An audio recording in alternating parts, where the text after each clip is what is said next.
وعلى آل إبراهيم إنك حميد مجيد اللهم بارك على محمد وعلى آل محمد كما باركت على إبراهيم وعلى آل إبراهيم إنك حميد مجيد أما بعد فأعوذ بالله من الشيطان الرجيم بسم الله الرحمن الرحيم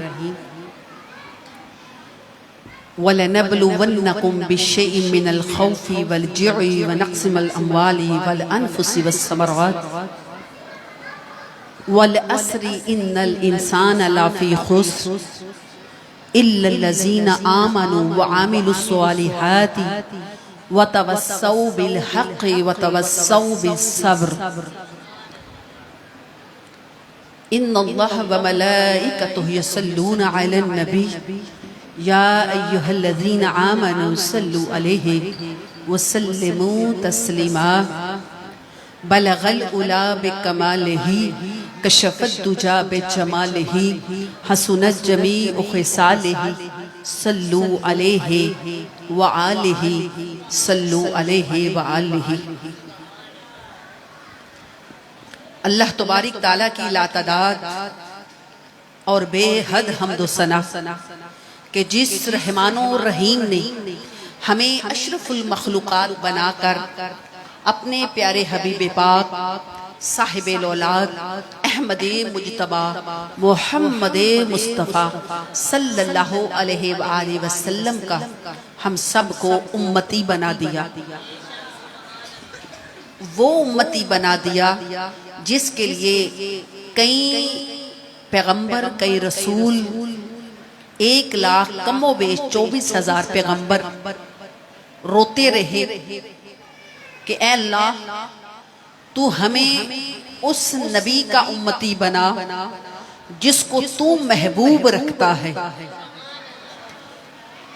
یہ اللہ تعالیٰ کا بڑا کرم ہے، بڑا فضل ہے، بڑی رحمت ہے کہ اس نے ہمیں بیٹھے بٹھائے حضور کا امتی بنا دیا۔ کروڑوں درود و سلام آقا علیہ السلام کے اصحاب پر، آقا علیہ السلام کے ان ساتھیوں پر جو حضور کو تکتے تھے، جو حضور کو دیکھتے تھے، اور آقا علیہ السلام کے ایک اشارے پر اپنی جانوں کو، اپنے مالوں کو، اپنی اولادوں کو، اپنی متاع زندگی کو حضور پر قربان کرنے کے لیے ہمہ وقت وہ تیار رہتے تھے۔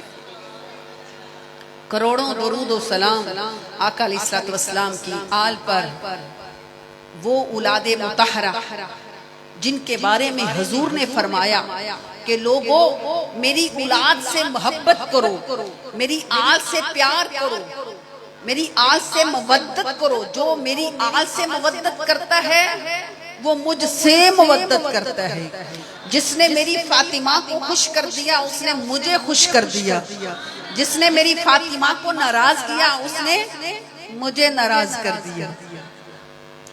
کروڑوں رحمتیں ہوں آقا علیہ السلام کی امت کے وہ لوگ جو راتوں اٹھتے ہیں، قیام کرتے ہیں، رکوع کرتے ہیں، سجود کرتے ہیں، جو تہجد گزاریاں کرتے ہیں، جو رات کے آخری پہر اٹھتے ہیں، جو گریہ کرتے ہیں، جو اللہ کی بارگاہ میں آخری رات کے آخری پہر میں اٹھ کر اپنے گناہوں کو یاد کر کے اللہ کی بارگاہ میں روتے ہیں، اور ایسا ہر کوئی نہیں کرتا۔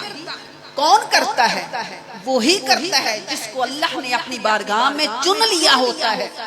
جو چنا ہوتا ہے وہ اللہ کی بارگاہ میں حاضر ہو جاتا ہے اور سجدہ پسجود ہو کر اللہ کی بارگاہ میں گریہ کرتا ہے، خشیت الہی میں روتا ہے۔ اور ایسا کون کرتا ہے؟ اس کا ذکر اللہ رب العزت نے قرآن پاک میں فرمایا، الا ان اولیاء اللہ لا خوف علیہم ولا هم يحزنون، کہ جو اللہ کے نیک بندے ہوتے ہیں، جو اللہ کے ولی ہوتے ہیں، جو اللہ کے یار ہوتے ہیں، جو اللہ کے محبوب ہوتے ہیں، ان کو دنیا کا کوئی غم نہیں ہوتا، نہ وہ آخرت میں گھبرائیں گے۔ اللہ رب العزت کی بارگاہ میں دعا ہے کہ اللہ تعالی ہمیں بھی اپنے ان نیک بندوں میں شامل کر لے، ہمارا نام بھی ان نیک بندوں کی لسٹ میں آ جائے اور ہم بھی ان کے نقش قدم پر چل پڑیں۔ آج کا یہ جو پروگرام ہے محترم جناب مفتی محمد عمران فیصل صاحب کے سال ثواب کے لیے اللہ تعالیٰ ان کو کروڑ کروڑ جنت میں اعلیٰ مقام عطا فرمائے اور اللہ پاک ان کو دیدار مصطفیٰ عطا فرمائے اور ان کی اگلی منزلیں آسان فرمائے۔ میں محترم جناب سیفی صاحب ان کو اتنے اچھے پروگرام کے ارینج پر مبارکباد دیتی ہوں اور اللہ تعالیٰ آپ کا آنا، آپ کا بیٹھنا، آپ کا سننا اس پروگرام میں قبول و منظور فرمائے۔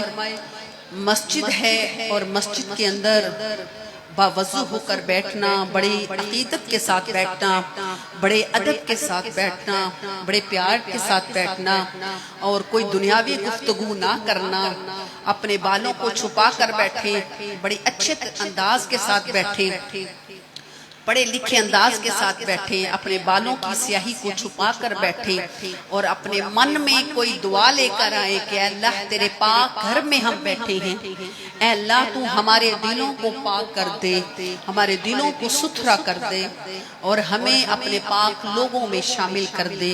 جو بہن بھی یہاں پہ بیٹھی ہے، جو دعا لے کر آئی ہے، جو بھی اس کے من کے اندر دعا ہے، اللہ تعالیٰ آقا علیہ الصلوۃ والسلام کے نالین پاک کے تصدق سے، آقا علیہ الصلوۃ والسلام کے وسیلہ جلیلہ سے اللہ پاک اس بہن کی دعا کو قبول فرمائے۔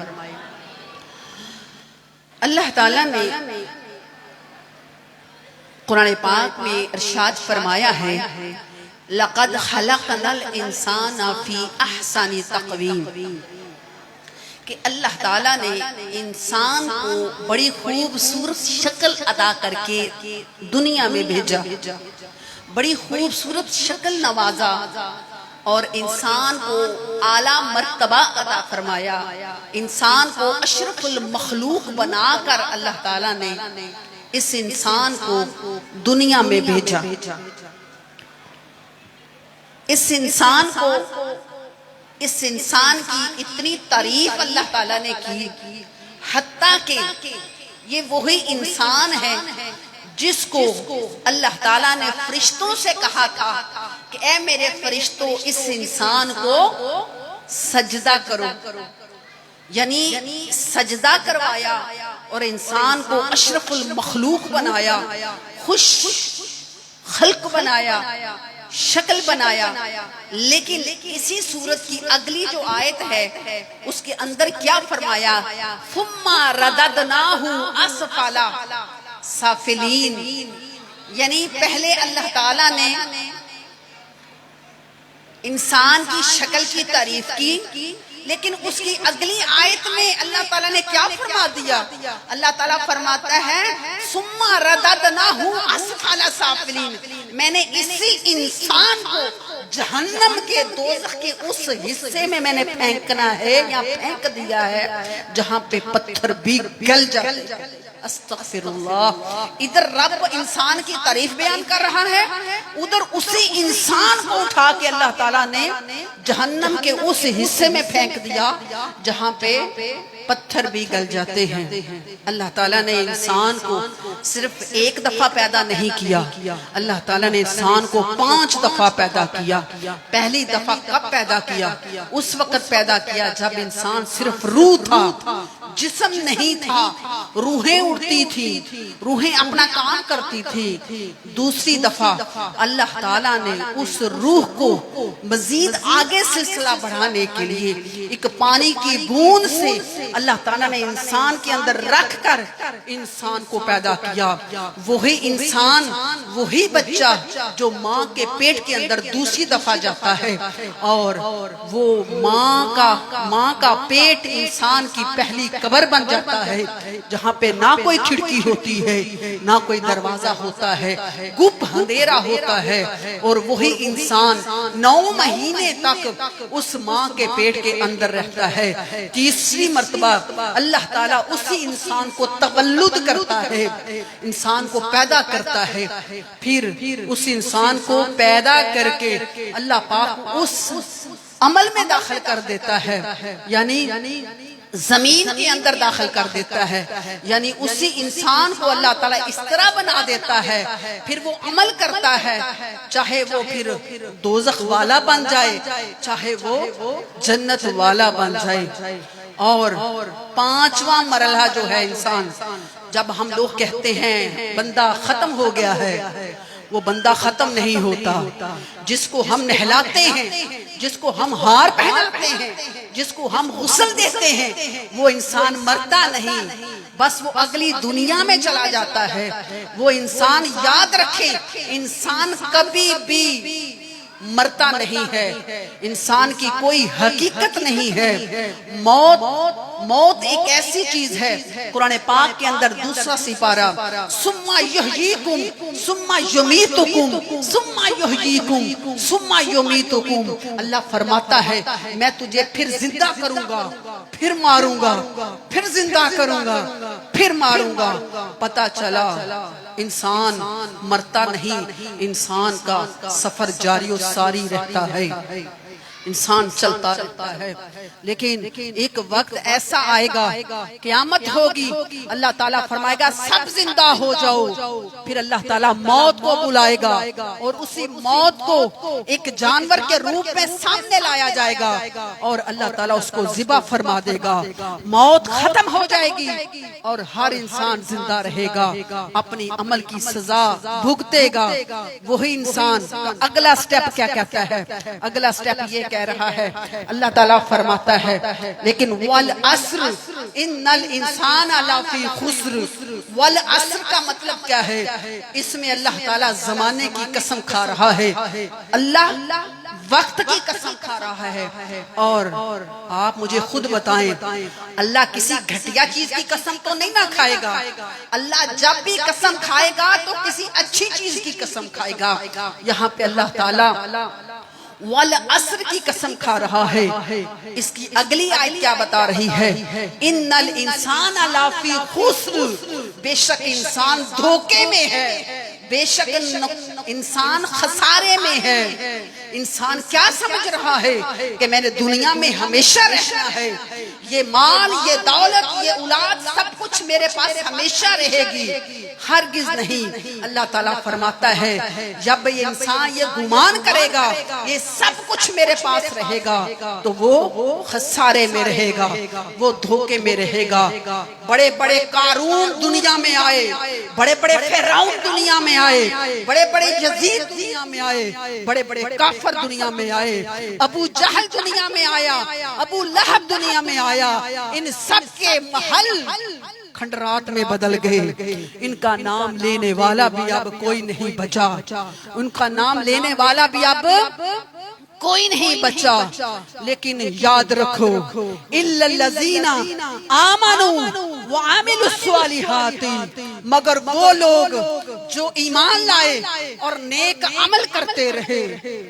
وہ کوئی داتا علی حجویری بن گئے، کوئی بو علی کلندر بن گئے، کوئی حضرت سلطان بہو بن گئے، کوئی بابا فرید الدین گنج شکر بن گئے، اور کوئی حضور غوث اعظم پیران پیر شہنشاہ بغداد بن گئے، اور کوئی مفتی عمران فیصل صاحب بن گئے۔ جو اللہ کے نیک بندے ہوتے ہیں وہ ہمیشہ زندہ رہتے ہیں۔ کسی کو پتا ہے داتا علی حجویری کی گلی کون سی تھی؟ حضور غوث پاک کی گلی کون سی تھی؟ بابا فرید الدین کی گلی کون سی تھی؟ ان کو دنیا سے گئے ہوئے ہزاروں سال گزر گئے، لیکن ان کا نام آج بھی زندہ ہے، آج بھی لوگ ان کا نام لے رہے ہیں، آج بھی ان کے درباروں پہ رونق ہے، آج بھی ان کا نام لوگ لے رہے ہیں۔ اور یہ کیوں لے رہے ہیں؟ اس لیے لے رہے ہیں کہ یہ میرے رب کا وعدہ ہے، فَاذْكُرُونِي اذکرکم، جو میرا ذکر کرتا ہے میں اس کا ذکر کرتا ہوں، جو میرا نام چھپتا ہے، جو میرے کام کرتا ہے، اللہ فرماتا ہے جو میرے کام کرنے میں جت جاتا ہے میں اس کے کام کرنے لگ جاتا ہوں۔ اللہ فرماتا ہے جو میرا کام کرتا ہے میں اس کے کام کر دیتا ہوں، جو میرا نام لیتا ہے میں اس کے نام کے ڈھنکے بجا دیتا ہوں۔ اللہ تعالیٰ فرماتا ہے، اللہ تعالیٰ قرآن پاک میں فرماتا ہے، آقا علیہ الصلوۃ والسلام نے صحابہ کرام سے یہ فرمایا، اے میرے صحابیوں تم کیا ہو، تم کیا ہو؟ تو صحابہ کرام نے جواب دیا یا رسول اللہ ہم مومن ہیں۔ تو آقا علیہ الصلوۃ والسلام نے فرمایا مومن کی کچھ علامتیں بھی ہوتی ہیں، مومن کی کچھ علامتیں بھی ہوتی ہیں، وہ علامتیں کون سی ہیں؟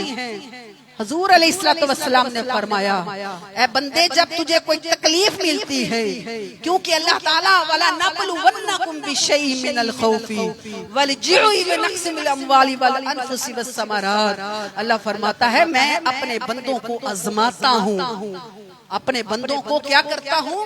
آزماتا ہوں، کبھی اولاد دیتا ہوں کبھی پھر لے لیتا ہوں، کبھی مال دیتا ہوں پھر لے لیتا ہوں، کبھی رزق دیتا ہوں پھر چھین لیتا ہوں، کبھی کسی کو دے کر آزماتا ہوں کبھی کسی سے لے کر آزماتا ہوں۔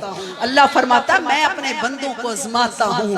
اب یہ نہ سمجھیں کہ وہ فلاں غریب ہے، وہ غریب ہے تو غریب ہے، وہ امیر ہے تو اس کو اللہ نے بڑے رنگ لگائے ہوئے ہیں، ارے نہیں، کبھی رب لے کر آزما لیتا ہے کبھی دے کر آزما لیتا ہے، آزمائش دونوں کی ہے، آزمائش دونوں کی ہے۔ اللہ تعالیٰ فرماتا ہے جب تم کسی مصیبت میں صبر کرتے ہو، جب تم مصیبت میں شکر کرتے ہو، اللہ کو یاد کرتے ہو تو اللہ تعالیٰ فرماتا ہے وہ مومن ہو جاتا ہے۔ وہ کیا ہوتا ہے؟ بولیں مومن ہو جاتا ہے۔ حضرت با یزید بسطامی رحمت اللہ تعالی، بڑے غور سے میری بیٹیوں نے میری بات سننی ہے، حضرت با یزید بسطامی رحمت اللہ تعالی کا مقام بہت بلند تھا۔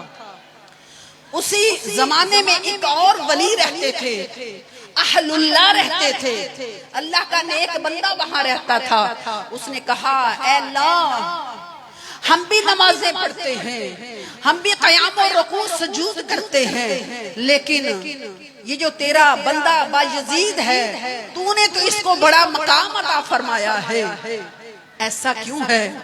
تو اللہ تعالیٰ نے اس بندے کو غیبی بات بتائی، کہا سن لو تم اپنی شہرت کے لیے مجھ سے مانگتے ہو، اپنے مال کے لیے مجھ سے مانگتے ہو، لیکن با یزید بسطامی مجھ سے صرف اللہ ہی مانگتا ہے، یعنی اللہ کو مانگتا ہے، مجھ سے مجھ ہی کو مانگتا ہے۔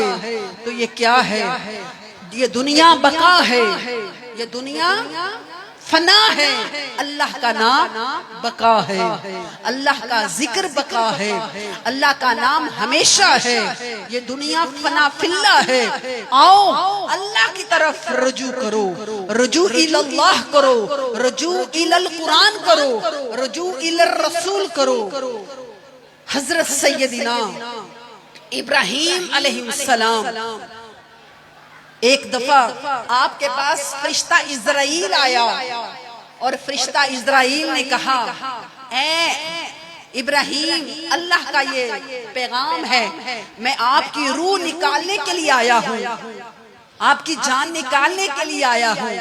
تو حضرت ابراہیم نے مسکرا کے کہا اے اسرائیل کیا دوست بھی دوست کو مارتا ہے؟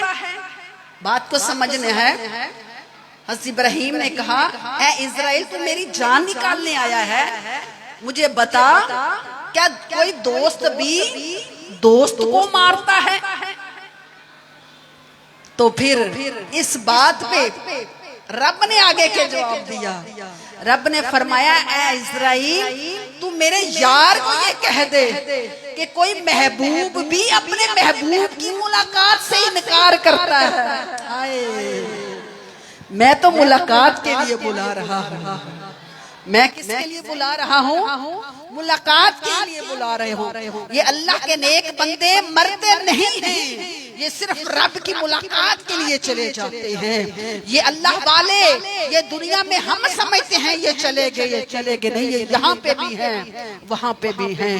جو اللہ کا ولی ہوتا ہے، جو اللہ کا نیک بندہ ہوتا ہے، جو اللہ کا عاشق ہوتا ہے، اللہ تعالیٰ فرماتا ہے میں اس کی روح ایسے قبض نہیں کرتا کہ فرشتہ آیا اس کو لے کر چلا گیا، ایسے روح اس کی قبض نہیں کرتا، بلکہ اپنے ایک فرشتے کے ساتھ صرف ایک فرشتہ نہیں بلکہ اس کے ساتھ 500 فرشتہ میں اس فرشتے کے ساتھ بھیجتا ہوں، مکمل پروٹوکول کے ساتھ، بڑے عزت کے ساتھ، ان فرشتوں کے ساتھ میں اس بندے کی روح کو قبض کرنے کے لیے اپنے فرشتوں کو بھیجتا ہوں. جب وہ فرشتے آتے ہیں، جب اللہ کا ولی سامنے لیٹا ہوتا ہے، وہ اللہ کا نیک بندہ ان فرشتوں کو دیکھ رہا ہوتا ہے کہ فرشتے اب آگے ہیں مجھے لینے کے لیے. ایک فرشتہ آگے بڑھتا ہے اور اس نیک بندے کے جسم پر اپنے جسم کا پر مارتا ہے. جب پر لگاتا ہے تو اس کو بڑا سکون ملتا ہے.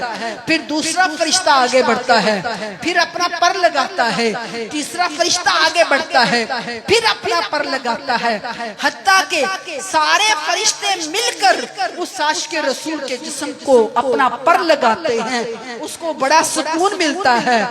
پھر جب سکون ملتا ہے تو پھر وہ اللہ کا نیک بندہ کہتا ہوں جلدی کرو مینوں لے جاؤ، ہوں دیر نہ لاؤ.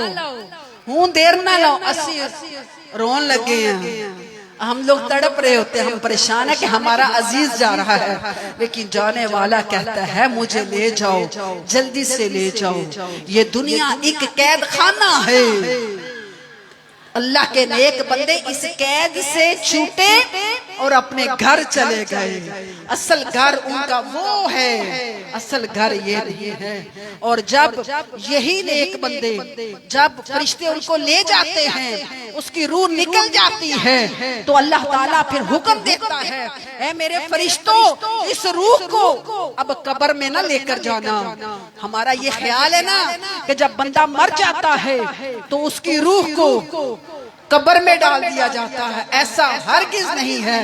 سب سے پہلے اللہ تعالیٰ حکم دیتا فرشتوں کو کہ اس کی روح کو قبر میں نہیں لے کر جانا. کہاں لے کر جانا ہے؟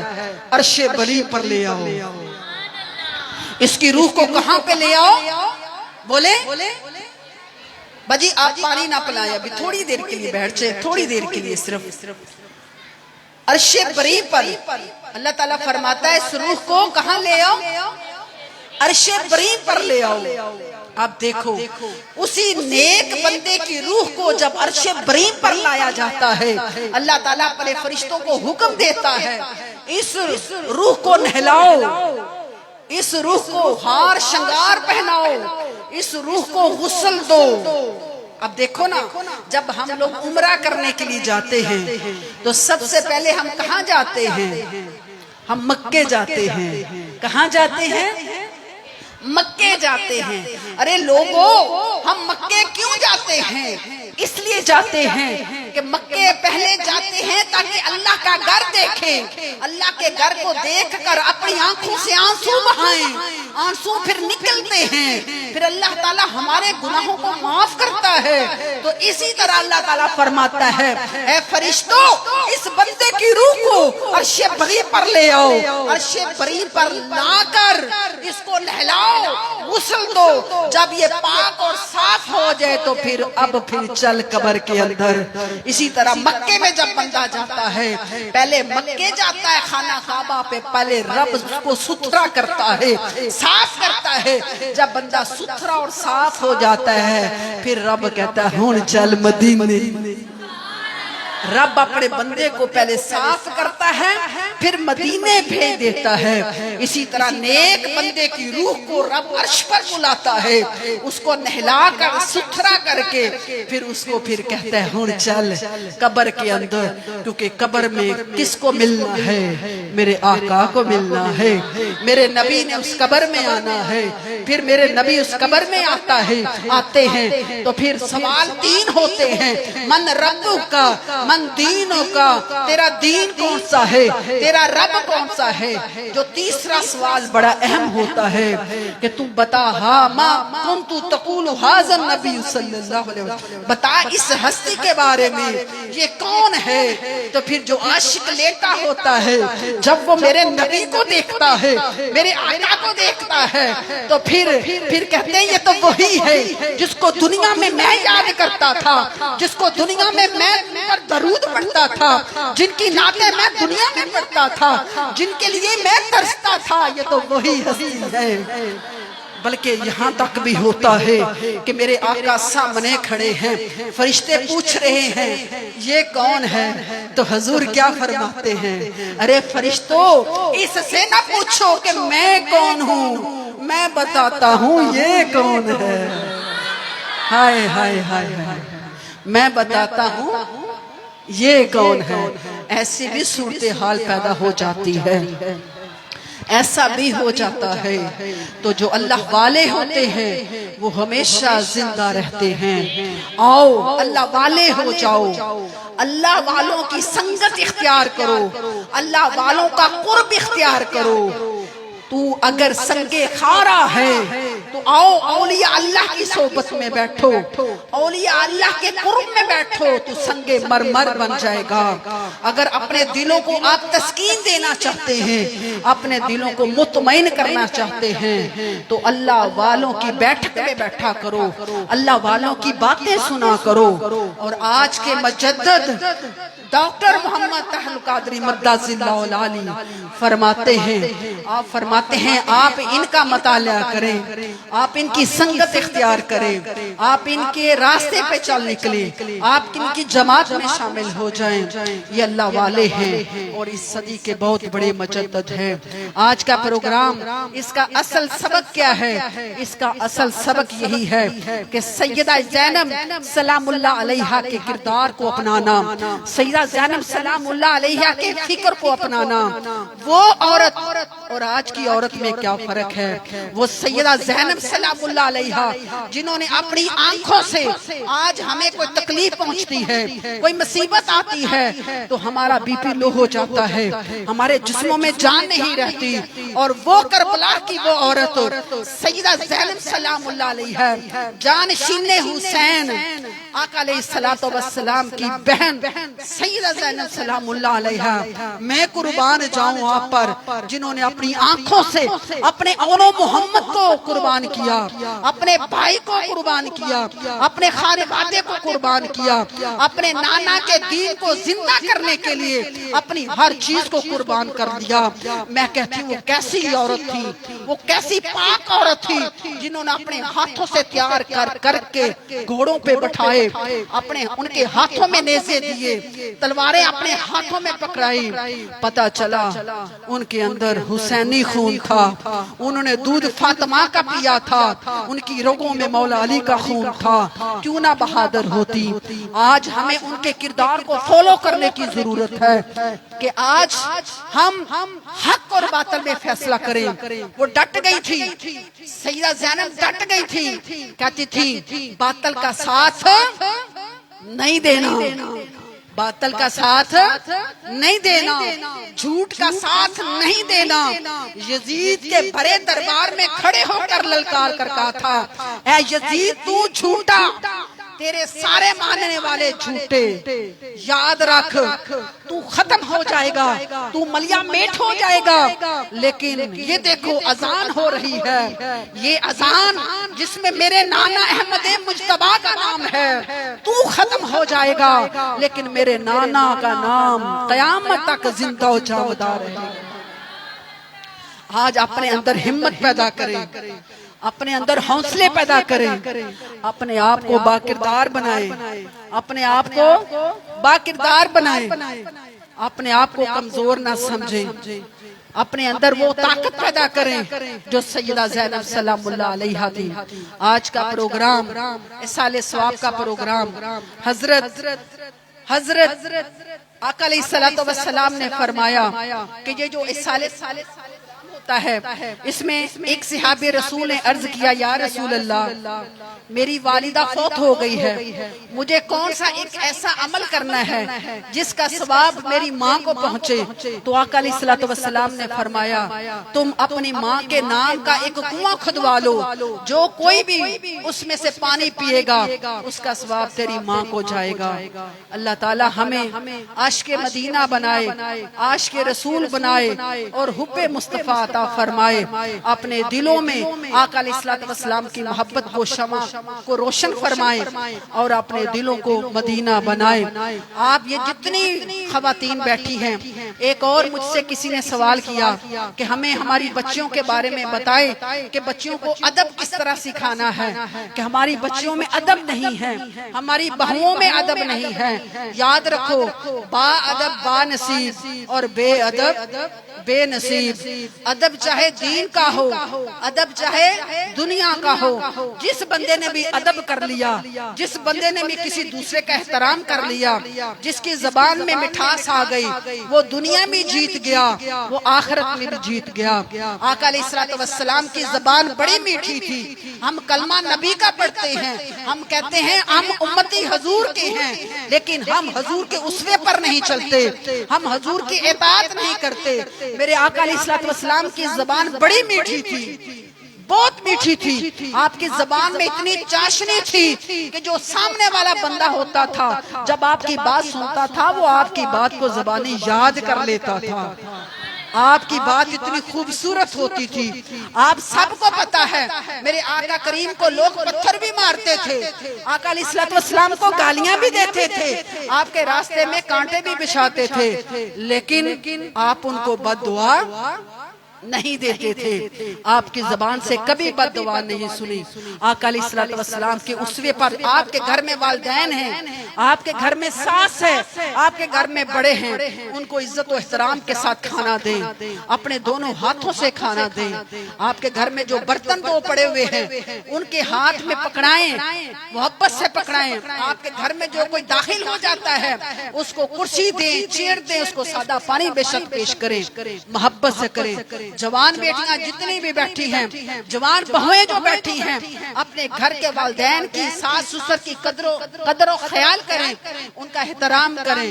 یاد رکھو صحابہ کرام کسی یونیورسٹی سے نہیں پڑھے، کسی کالج سے نہیں پڑھے، لیکن ان کو اتنا مقام، ان کو اتنا مرتبہ کیسے ملا؟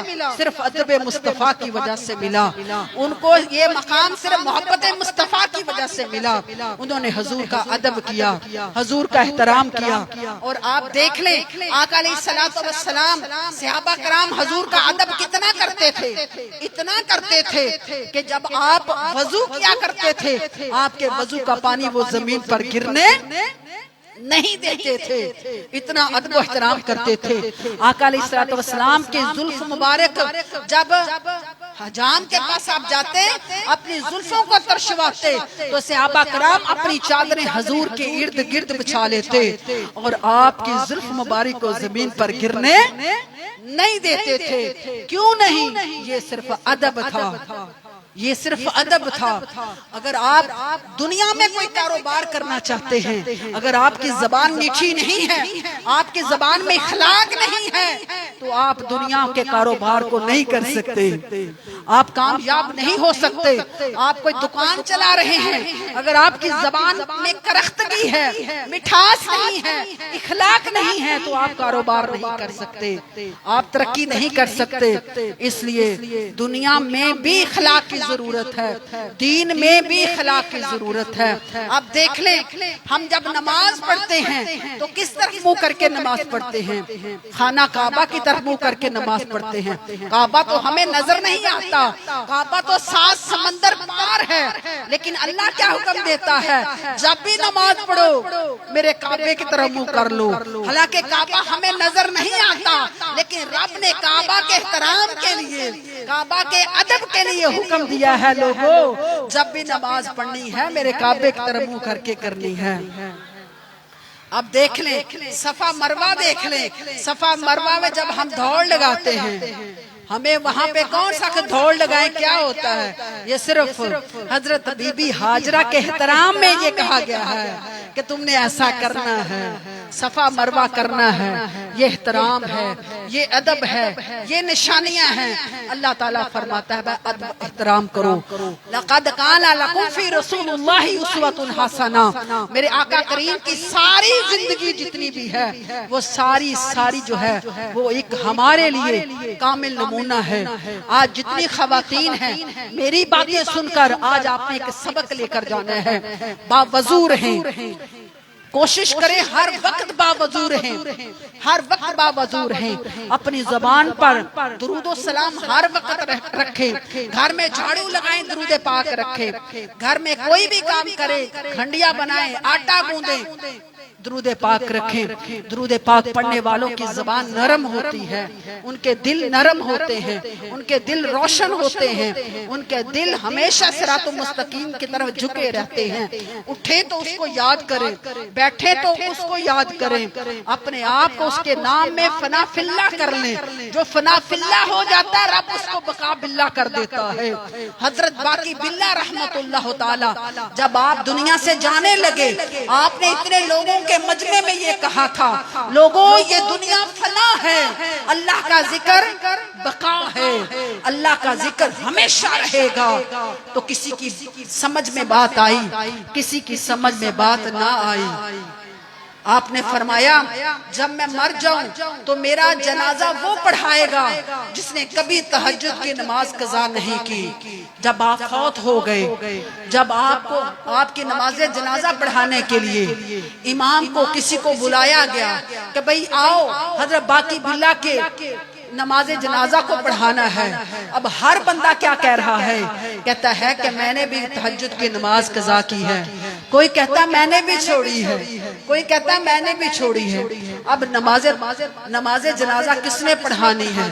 کیونکہ آپ نے تو وصیت کی تھی کہ میری نماز جنازہ وہی پڑھائے گا جس نے تہجد کی نماز قضا نہ کی ہوگی یا فجر کی نماز قضا نہ کی ہوگی۔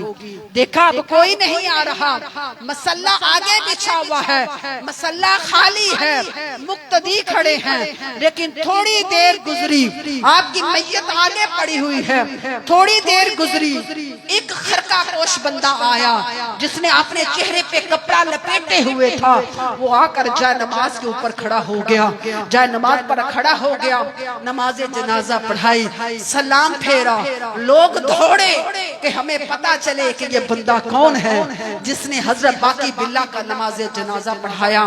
جب بازو پکڑا، جب چہرے سے نقاب ہٹایا، دیکھا وہ خود ہی حضرت باقی باللہ تھے، خود ہی اپنی نماز جنازہ پڑھا رہے تھے۔